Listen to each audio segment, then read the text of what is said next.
Class 10th अब तक तुमने कुछ पढ़ा हो ना पढ़ा हो, 20% पढ़ा हो, 80% पढ़ा हो, मुझे फर्क नहीं पड़ता, क्योंकि अब तक तुमने जो पढ़ा है मुझे पता है कैसे एनसीईआरटी पढ़ी है। ऐसी पढ़ी है कि जो पिछले चैप्टर्स है वो तुम भूल चुके हो कि लिटरली चैप्टर्स में आ क्या।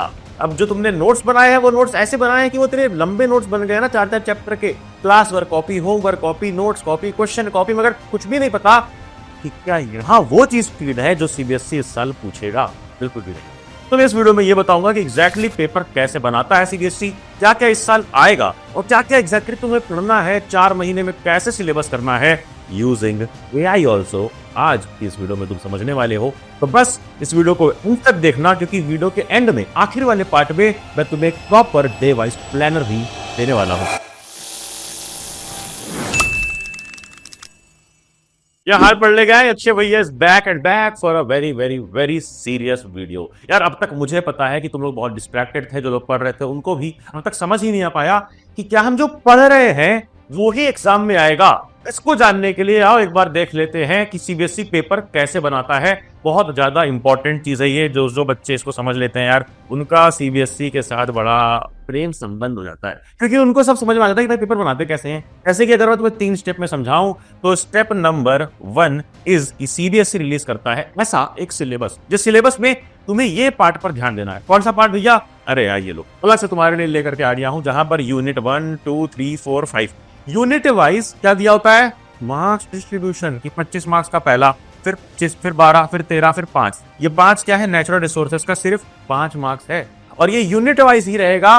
कोई भी तुमसे आकर के ना तू आदमी आकर के बोले कि यार मैं तुम्हें चैप्टर वाइज बता दूंगा, ये चैप्टर इतने मार्क्स का, वो चैप्टर इतने मार्क्स का, बोलना बेटा सब बकवास है। क्योंकि अक्षय भैया ने बताया है कि जो मार्किंग स्कीम है वो सीबीएसई बस इसी तरीके से देता है। तो हिंट नंबर 1 कि पेपर इस मार्किंग स्कीम से बनाया जाएगा।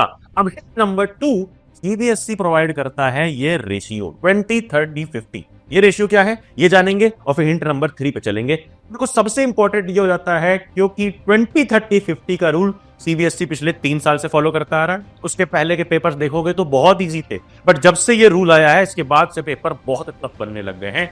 ये मैं सच बता रहा हूं, एवरेज बच्चों को पेपर बहुत टफ लगेंगे अगर वो ये चीज नहीं जानते हैं। देखो ध्यान से समझना है, सबसे पहले क्या, ये है हमारी एनसीईआरटी माका, और बगल में है हमारा कॉम्पिटेंसी फोकस्ड प्रैक्टिस क्वेश्चंस का पीडीएफ, एंड इधर क्या है, ये है हमारा एग्जाम्पलर। मतलब ये 1, 2, 3 वो किताबें हैं, वो रिसोर्सेज हैं जो सीबीएसई खुद बोलता है कि यहां से पेपर बनेगा। बोले तो सिंपल भाषा में एग्जाम्पलर से बहुत सारे एमसीक्यू कई बार आते हैं। एनसीईआरटी से तो खैर पूरी की पूरी ही पेपर बनेगी, बट इसके कॉन्सेप्ट को किस तरह से कॉम्पिटेंसी तरीके से बनाया जाएगा वो यहाँ छुपा होता है, मतलब सीबीएसई के कॉम्पिटेंसी प्रैक्टिस क्वेश्चंस में। अब रेशियो क्या है कि 20% हमारे रहेंगे ऑब्जेक्टिव, 30% सब्जेक्टिव, एंड ये 50% है हमारे कॉम्पिटेंसी वाले क्वेश्चंस। अगर मैं तुमसे बोलूं कि जब जब तुम एक चैप्टर पढ़ोगे ना तो तुम्हें सबसे पहले पढ़नी होगी एनसीईआरटी, उसके बाद पढ़नी होगी एग्जाम्पलर, उसके बाद लगाने होंगे सीबीएसई के ये कॉम्पिटेंसी वाले क्वेश्चन। तो बहुत लंबा पीडीएफ है, लगभग 250 से 300 पेजेस का पीडीएफ है।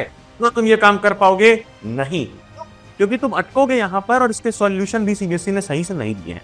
इसके लिए मैं तुम्हें बोलूंगा एक सोर्स। कैसा सोर्स? जिसको पिछले साल के ऑल इंडिया रैंक 1 ने यूज किया, और 50% क्वेश्चंस कॉम्पिटेंसी बेस्ड होते हैं। मैंने इस बुक से अप्रोक्सीमेटली 600 प्लस क्वेश्चंस प्रैक्टिस किए। तो स्कोर 500 ऑन 500। देखो इस सोर्स में हमें सबसे अच्छी चीज क्या मिल जाती है कि यहाँ पर तुम्हें मिल जाएंगे बड़ी बड़ी हेडिंग के साथ कॉम्पिटेंसी फोकस्ड क्वेश्चंस, वो भी बहुत ज्यादा डिटेल में, जहां पर तुम्हारे कॉमनली मेड एरर्स हैं, आंसर राइटिंग टिप्स हैं, जहां पर तुम्हें हर एक टाइप के क्वेश्चन आंसर मिलते हैं, और ये भी लिखा होता है कि कॉन्सेप्ट कौन सा अप्लाई हुआ। तो इसमें वो सारे क्वेश्चन हैं जो सीबीएसई के वो वाले पीडीएफ में थे, जो सीबीएसई उस टाइप के पीडीएफ से इवेलुएट करके इस साल बना सकता है। और तो और इसमें तुम्हें टॉपर्स की आंसर शीट भी मिल जाती है कि किस तरह से आंसर तुम्हें लिखना है। ये कोई नया सोर्स नहीं है यार, पिछले कई सालों से टॉपर्स ने यूज किया है ओसवाल की क्वेश्चन बैंक। ये क्वेश्चन बैंक एक परफेक्ट क्वेश्चन बैंक है, क्योंकि एक कलरफुल किताब है, और सिर्फ कलरफुल नहीं है, फिर वो वाली किताब नहीं है कि मैं बोल दूं कि इसमें माइंड मैप्स है इसलिए ले लो। इसमें प्रीवियस ईयर क्वेश्चन है, देखो सारे के सारे लिखा हुआ है, पिछले ऑलमोस्ट तुम्हारे 9 से 10 साल के, इसलिए ले लो। नहीं, इसमें बहुत सारी बेसिक चीजें हैं जो बाकी किताबों में होती है, बट इसमें क्या नया है कि इसमें हर एक कॉन्सेप्ट डिटेल में समझाया गया है। हर एक कॉम्पिटेंसी क्वेश्चन है, टॉपर्स यूज करके आए हैं। अगर 1% टॉपर में आना है तो एक सीरियस किताब इस तरीके की ले लेना। लिंक अभी डिस्काउंट पे चल रही किताब, डिस्क्रिप्शन में मैं दे दूंगा। और हम आ जाते हैं अपने सीबीएसई के पेपर बनाने वाली स्ट्रेटजी के पॉइंट नंबर 3 पे, हिंट नंबर 3 पे, सीबीएसई का सैंपल पेपर। देखो सैंपल पेपर से क्या मालूम पड़ता है ना कि इस साल का पेपर का लेवल कैसा हो सकता है।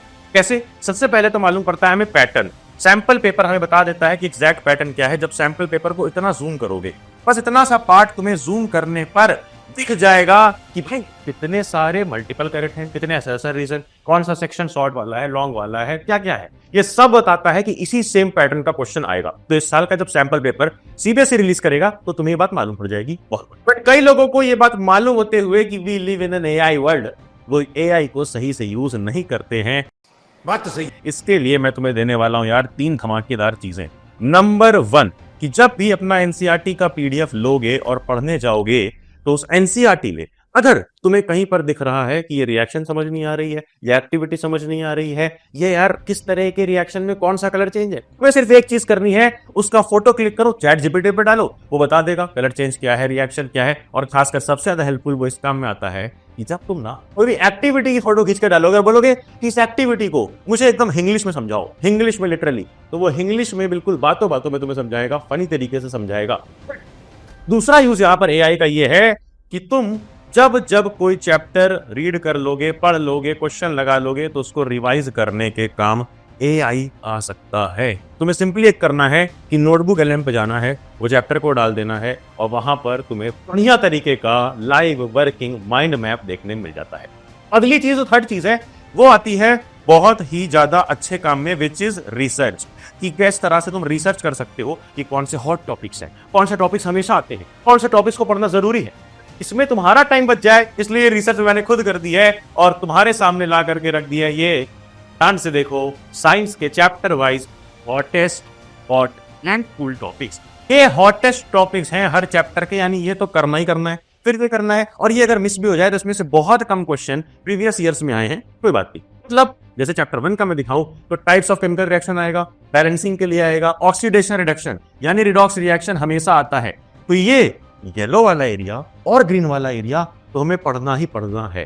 पूरी शीट जो मैंने डिटेल में ध्यान से देख करके बनाई है, इसको मैं तुम्हें टेलीग्राम चैनल पर लेक्चर पे दे दूंगा, लिंक टेलीग्राम के डिस्क्रिप्शन में ऑलरेडी दे रखी है। पेपर कैसे बनेगा ये बता दिया, एआई का यूज बता दिया, इंपॉर्टेंट शीट्स दे दी तुम्हें। अब बारी है कि कैसे मात्र 4 महीने में साइंस खत्म करना है फुल कॉन्फिडेंस के साथ, ये जान लेने की। देखो तुम्हें एक सिंपल सी मैथ आती होगी कि हर एक महीने में होते हैं 4 वीक्स, यानी 4 महीने में हमारे पास हैं 16 वीक्स, 16 हफ्ते, मंडे टू संडे 16 बार आने वाला है। अब इस 16 बार को हमें यूज करना है कैसे?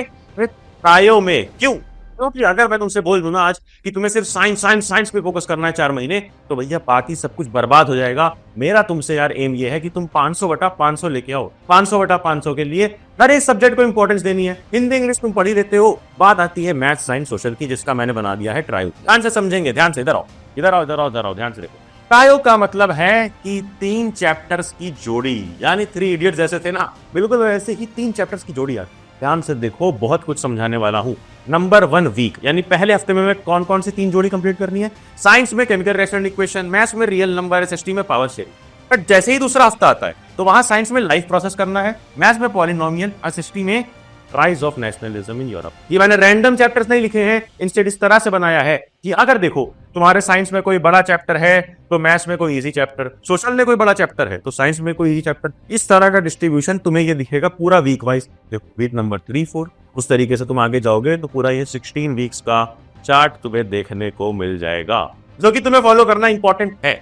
करना कैसे है ये सुन लो। सिंपल सा 3 स्टेप का फॉर्मूला है। यहाँ पर देखो, सबसे पहले तुम्हें करना है 1 शॉट लेक्चर, जो कि फ्री में मैंने तुम्हें डाल करके दे रखा है। एनिमेटेड वर्जन्स में भी एनिमेटेड लेक्चर्स हैं काफी सारे, और अभी रिसेंट के लाइव लेक्चर्स कह लो शून्य बैच के अंदर या शून्य प्लेलिस्ट के अंदर फ्री में यूट्यूब पे पढ़े हैं, प्लेलिस्ट में जाओगे मिल जाएगा।